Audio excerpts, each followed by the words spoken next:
Hello friends, welcome to your YouTube channel Science with Devesh. This is Devesh Kumar and today we are going to start a new series of all the chapters of the science in which we discuss them with real ease. बड़े आसानी से हम उनको discuss करेंगे।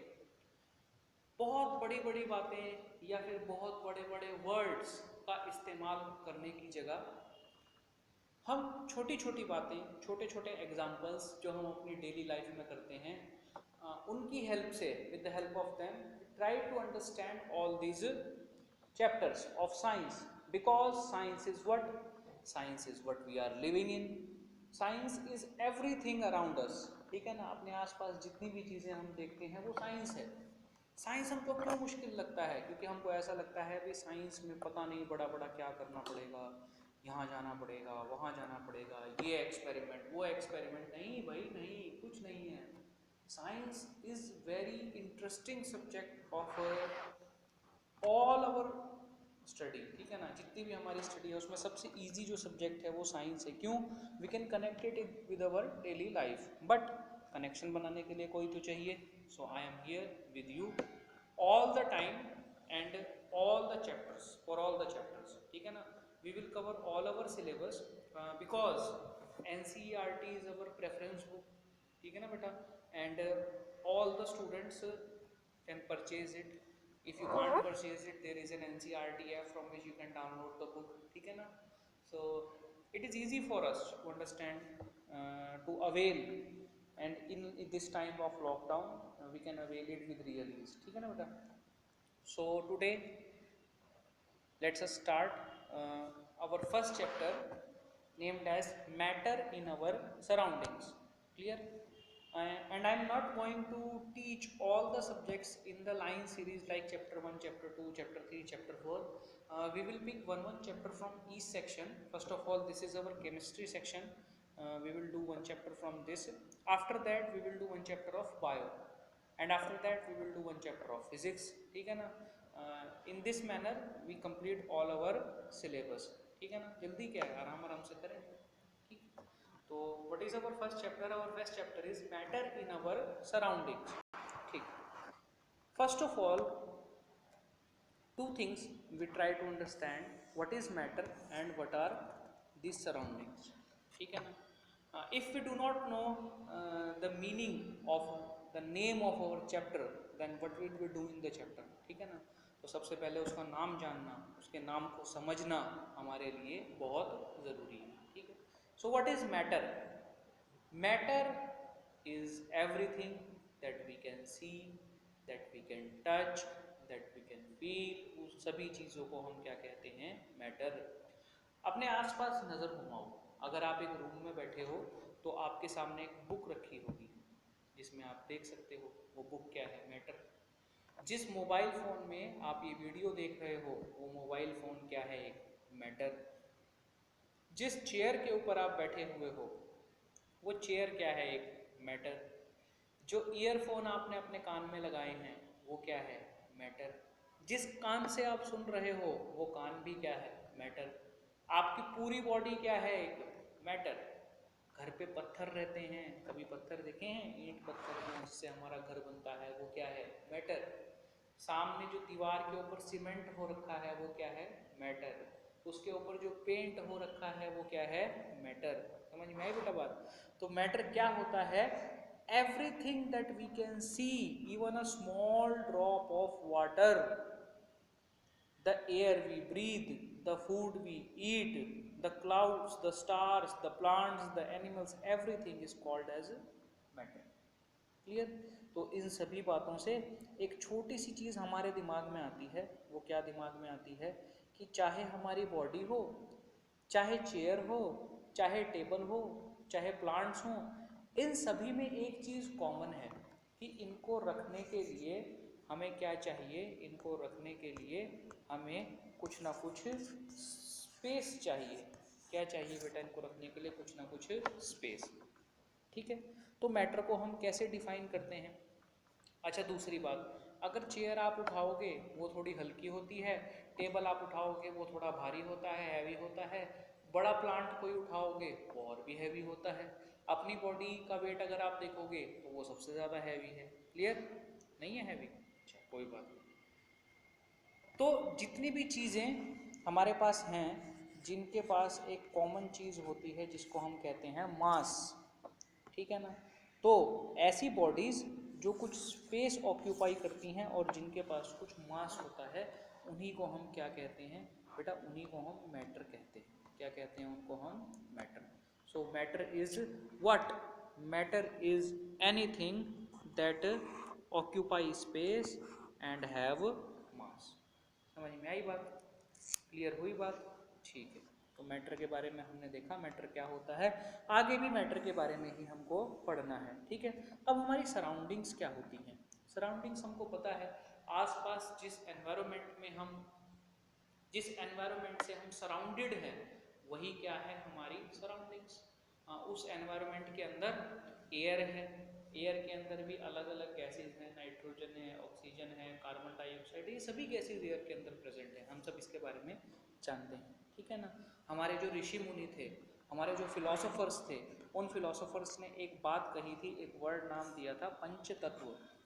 लेकिन पंच तत्व आज जब हम सुनते हैं तो हमको ऐसा लगता है यार ओल्ड फैशन्ड है, ठीक है ना। वो ओल्ड फैशन्ड नहीं है। They have the true knowledge of science and technology that we can't gather in our whole life, ठीक है बेटा। उन्होंने क्या बोला था? पृथ्वी, अग्नि, जल, आकाश, ठीक है ना। पृथ्वी, अग्नि, जल, आकाश, ये सारी चीज़ें और पानी, ये सारी चीज़ें मिलके क्या बनाती हैं? Matter. Anything which is made up of this five things is known as matter. What is your body? आपकी बॉडी के अंदर क्या है?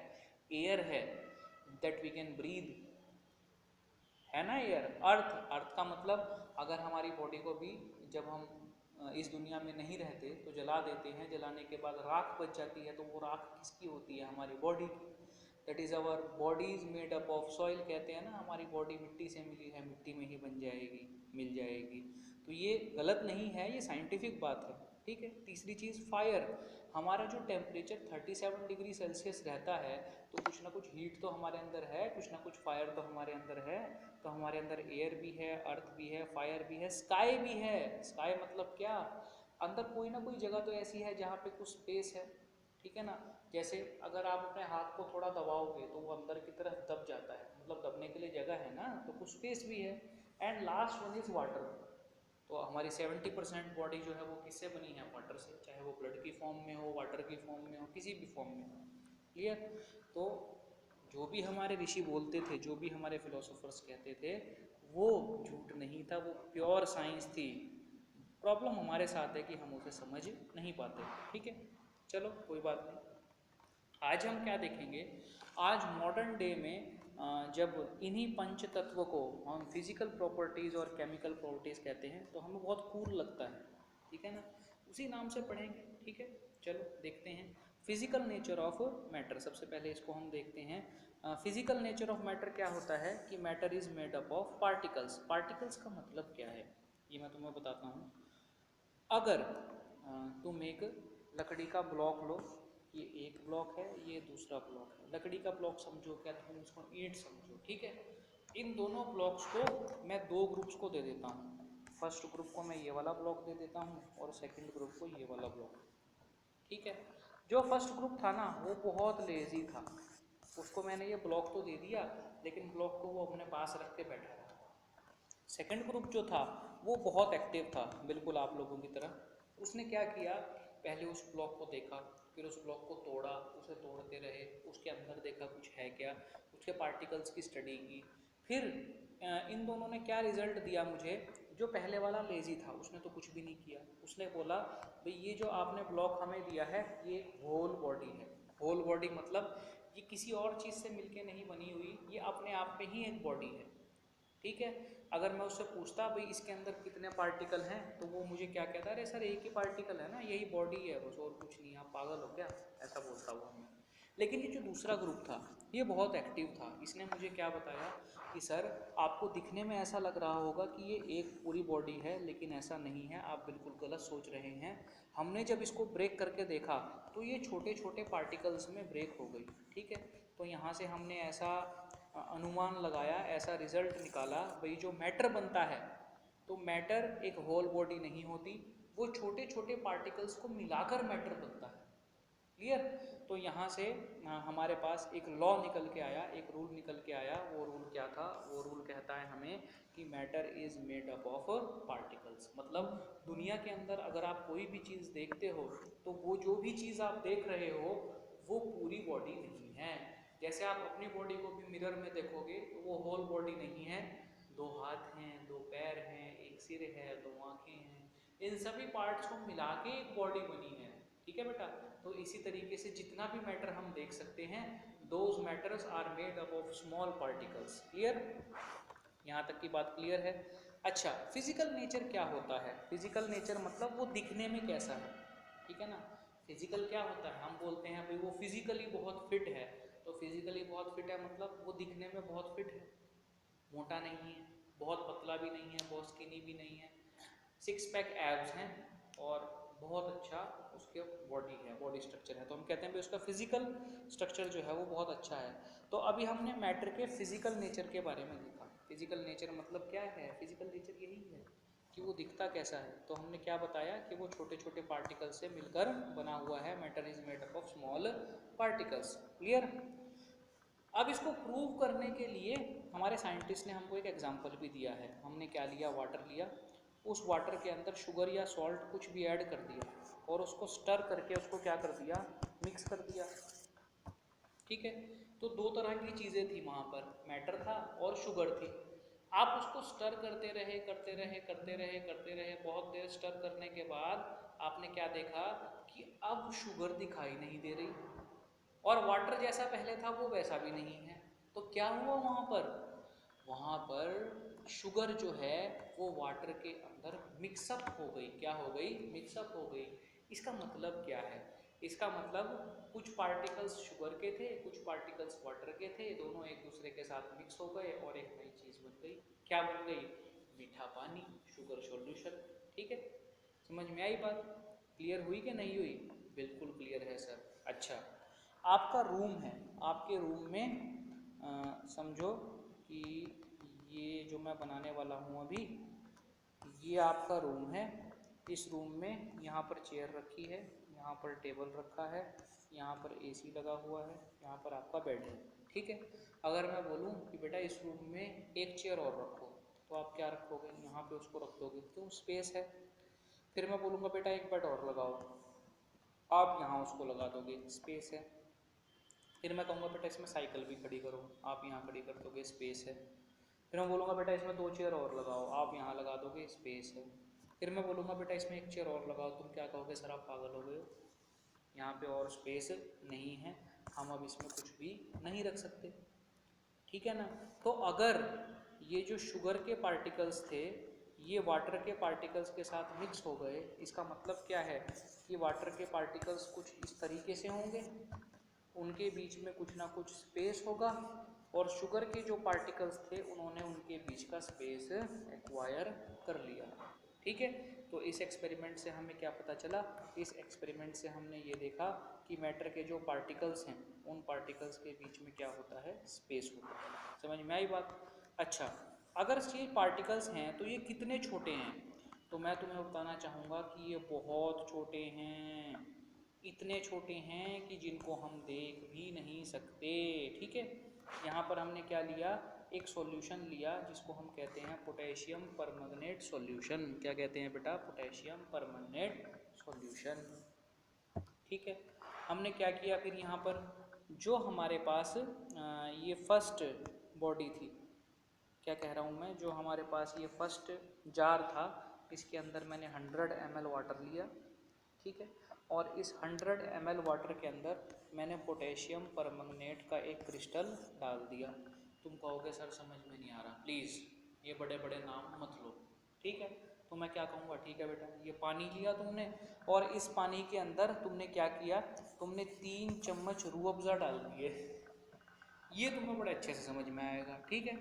अब रूह अफ़ज़ा जब पानी के अंदर डाल देंगे तो उसका कलर कैसा हो जाएगा? रेडिश कलर हो जाएगा। हो जाएगा ना बेटा? पिंक कलर आ जाएगा। समझो दूध के अंदर तुमने रूह अफ़ज़ा डाल दिया तो कैसा कलर आएगा? बिल्कुल पिंक कलर आएगा। ठीक है? अब अब मैंने क्या किया, ऐसा ही एक जार लिया यहाँ पर और उसमें से मैंने 10 ml ये रूह अफ़ज़ा मिक्स जो मिल्क है ये निकाला और यहाँ पर एक जार लिया, इसमें 90 ml पानी था बिल्कुल ऐसा, ठीक है। लेकिन मैंने उस 90 ml पानी में क्या डाल दिया, ये 10 ml सॉल्यूशन डाल दिया जो मैंने इस जार में से लिया है। क्लियर? तो क्या हुआ, ये जो मैंने सॉल्यूशन निकाला इसने इसको कलर दे दिया। लेकिन एक चीज़ हमने देखी कि यहाँ पे जो कलर था वो थोड़ा डार्क था और यहाँ पे जो कलर है वो थोड़ा लाइट है। फिर मैंने क्या किया, एक नया जार लिया, उस जार में भी प्योर मिल्क डाला मैंने। अब इस सेकंड जार में से, थर्ड जार में से मैंने 10 ml निकाला और इसमें डाल दिया। मैंने देखा ये कलर और लाइट हो गया और इसी प्रोसेस को जब मैं बार बार रिपीट करता रहा तो ये कलर लाइट होता चला गया। और एक टाइम ऐसा आया कि जब ये प्योर वाटर रह गया, प्योर मिल्क रह गया, इसके अंदर कोई भी कलर नहीं था। तो हुआ क्या, ये फर्स्ट जार में मेरे पास 100 पार्टिकल्स थे रूह अफ़ज़ा के, ठीक है। मैंने इसमें से 10 ml लिया तो इसके अंदर कितने पार्टिकल्स गए, 10 पार्टिकल कम हो गए। तो 100 पार्टिकल जो कलर दे रहे थे वो 10 पार्टिकल नहीं दे पाए, इसीलिए उनका कलर कैसा आया, थोड़ा लाइट आया। फिर इसमें से जब मैंने 10 ml निकाला तो वो कलर और लाइट हो गया क्योंकि उसके अंदर मैटर के पार्टिकल्स, रूह अफ़ज़ा के पार्टिकल्स और कम हो गए। इसी तरीके से जब मैं प्रोसेस को रिपीट करता गया तो वाटर या मिल्क के पार्टिकल्स तो सेम रहे, लेकिन रूह अफ़ज़ा या आपकी बुक में जो नाम लिखा है पोटेशियम परमंगनेट, उसके पार्टिकल्स क्या होते चले गए, कम होते चले गए। क्लियर? और हमने देखा कि ये जो कलर है वो आगे चलते चलते कैसा हो गया, लाइट हो गया। तो इससे हमें क्या पता चला, इससे हमें ये पता चला कि मैटर जो है वो मिलियंस ऑफ टाइनी पार्टिकल्स में डिवाइड होता है। कितने पार्टिकल्स में, मिलियंस ऑफ टाइनी पार्टिकल्स में डिवाइड होता है। और जैसे जैसे हम उसको डिवाइड करते जाते हैं वो स्मॉलर और स्मॉलर पार्टिकल्स में डिवाइड होता चला जाता है, ठीक है। तो ये पोटेशियम परमैंगनेट की जगह आप डेटॉल भी ले सकते हो और घर पे करके देखो। आप 1 चम्मच डेटॉल पानी में डालो, आप उसकी स्मेल लो, ठीक है। फिर उसमें से 2 चम्मच वो जो सॉल्यूशन बना ना, उसमें से 2 चम्मच निकाल के प्योर वाटर में डालो, अब उसकी स्मेल लो, तो दोनों की स्मेल में बहुत फ़र्क आएगा। स्मेल में फ़र्क आने का क्या मतलब है, स्मेल में फ़र्क आने का ये मतलब है कि जो सेकंड सॉल्यूशन आपने बनाया उस सेकंड सॉल्यूशन में जो डेटॉल है उसके पार्टिकल्स कम हो गए। क्लियर बेटा? ठीक है, समझ में आई बात? ठीक है, धीरे धीरे करेंगे ना, जल्दी थोड़ी ना, आराम आराम से करेंगे। तो in the next video we will discuss about characteristics of particles, ठीक है। तो ये चैनल किसके लिए बनाया है बेटा, आपके लिए बनाया है। आपके लिए बनाया है तो आप ही लोग इसको सपोर्ट करोगे, आगे बढ़ाओगे, अपने फ्रेंड्स के साथ शेयर करोगे, वीडियोस लाइक करोगे, सब्सक्राइब करोगे, शेयर करोगे, then I will get some more boost to make more videos like this. Clear? So I'll take your leave now. If you like the video, please hit the like button, subscribe this channel and share it with your friends. So goodbye friends, we will meet in the next video and we will do the next topic, characteristics of particles of a matter. Thank you very much.